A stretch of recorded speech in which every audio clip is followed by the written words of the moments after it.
청년 일자리는 절벽 그 자체입니다. 지난 4월 취업생 청년 그 인구가 약 40만 명에 육박했고 청년 취업률은 42개월 연속 감소했습니다. 총체적 민생 위기입니다. 그런데 이재명은 아무것도 고치려 하지 않습니다. 여전히 기업 더 때리고 돈 더 풀고 세금 더 걷는 좌파 경제 정책에만 매달리고 있습니다. 오히려 이재명식 기본경제 시동을 걸고 있습니다. 최근 기본소득 기초설계를 시작했다고 합니다. 국민 한 사람당 월 10만 원만 나눠줘도 1년에 62조가 필요합니다. 결국 일하는 사람 세금 더 걷어서 이재명 마음대로 뿌리겠다는 겁니다. 지금 시급한 일은 기본 경제가 아닙니다. 물가를 낮추고 환율을 안정시키고 청년 일자리를 만들어야 합니다. 이것이 제대로 된 정부의 역할입니다. 이재명은 민생 무너뜨리는 이념 경제를 즉각 멈춰야 합니다.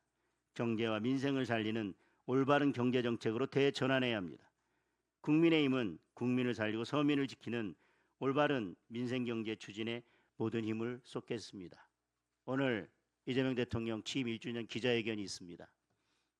그동안 주가 하나 가지고 1년을 버텨왔는데 오늘은 기자회견에서 도대체 얼마나 황당한 장황한 설명을 늘어놓을지 국민들과 함께 지켜보겠습니다.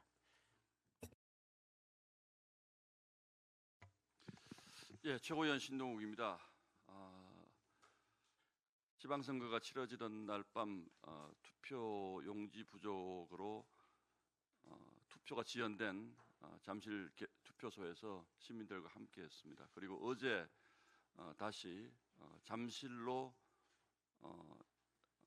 옮겨간 시민들을 찾았습니다. 정말로 가슴이 뜨거웠습니다. 그리고 부끄러웠습니다. 정치가 놓치고 있던 민주주의를 우리 국민들이, 우리 시민들이 이렇게 지키고 있구나. 누가 시켜서 지키는 것이 아니고 우리 국민들은 스스로 나라를 지키기 위해서, 민주주의를 지키기 위해서, 헌법을 지키기 위해서 이렇게 스스로 나서고 계시는구나라는 마음에 부끄러웠습니다. 현장에는 어느 누구의 지시도 없습니다. 그리고 질서를 강제하는 어떤 정파도 없습니다. 그러나 시민들이 스스로 질서를 유지하고 군데군데 모여서 구호를 외치고 또 어떤 데서는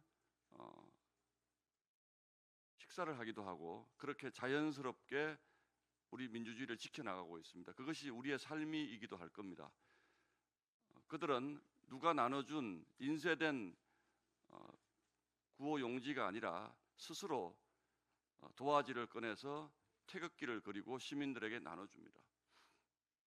가슴이 뭉클한 장면입니다. 그래서 저도 현장에 도화지를 가지고 이렇게 태극기 한 장을 그려봤습니다.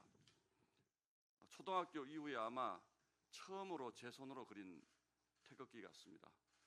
우리는 그동안 입어로 대한민국을 외치고 입어로 애국을 외치면서도 과연 태극기 한 장 이렇게 스스로 그려본 적이 있었던가라는 반성을 했습니다.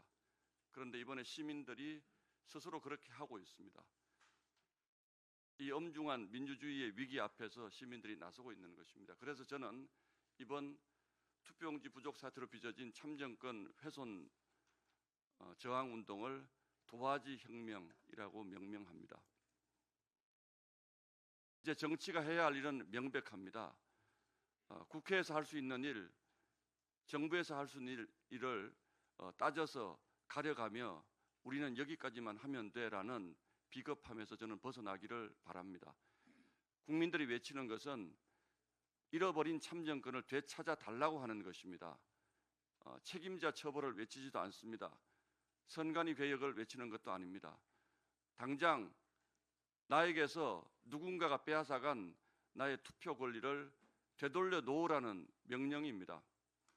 정치권이 이제 이 고결한 명령을 받들 시간이 왔다라고 생각을 합니다. 이리저리 우리가 할 수 있는 것 없는 것 따져가면서 그렇게 해야 될 상황은 아니라고 저는 생각을 합니다. 국민들이 재투표를 외칩니다. 잠실에 나와 있는 많은 분들이 재투표를 외칩니다. 그 방법은 여러 가지가 있을 수 있겠습니다만, 그러나 이제 정치가 그 뜻을 받들어서 이번 사태를 선관위의 실수로 또는 선관위의 작은 잘못으로 치부해서 넘길 것이 아니라 국민들이 잠실에서 외치고 있는 그 마음이 어떤 것인지, 그 뜻이 어떤 것인지 우리 정치가 이제 응답해야 할 시간이라고 생각합니다.